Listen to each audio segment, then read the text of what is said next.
It was in the refrigerated section of the store. I had been looking at fruit and contemplating what was going to be for dinner. My husband likes fresh vegetables, and so I was there. And again, suddenly, my heart began to push, like it was pushing from my chest, and really like something physical was happening to me in the store, like a heart attack again.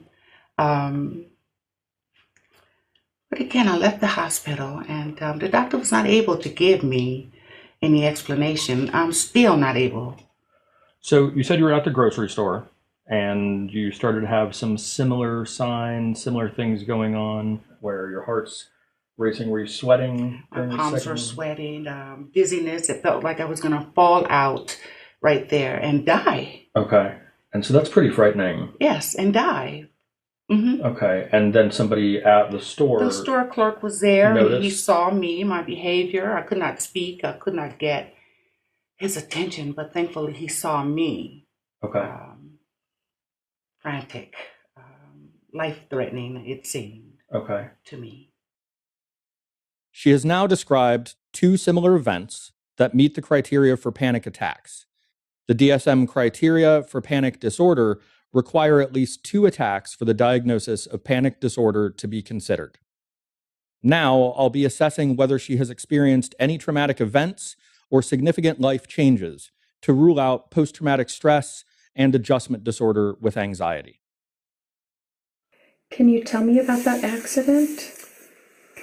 Well, I'm an EMT, and I was at work, working night shift, and we were on the scene of an accident. It wasn't too bad, minor injuries. I was treating a patient, and then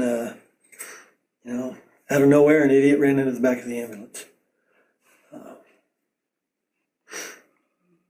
How long ago was that?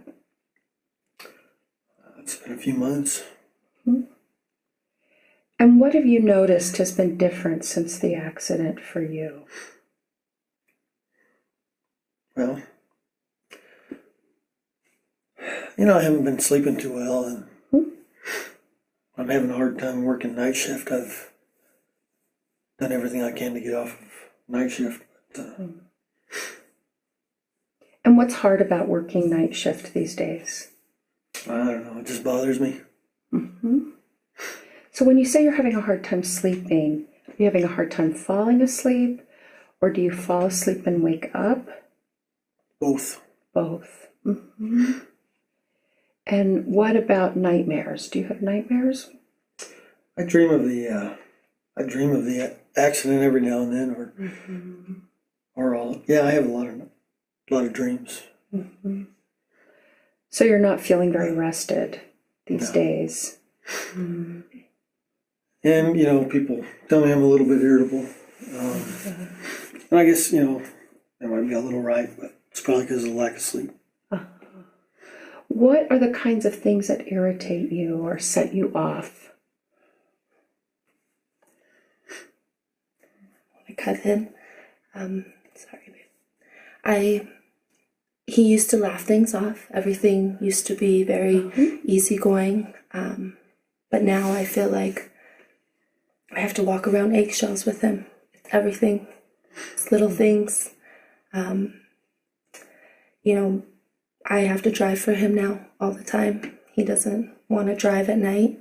He will occasionally, but I can just see it in him that he tenses up. His knuckles are white. There's moments where he'll just be sitting there, staring off, not saying anything at all. I know he's not there. And then all of a sudden just screams, hits himself, and exits the room.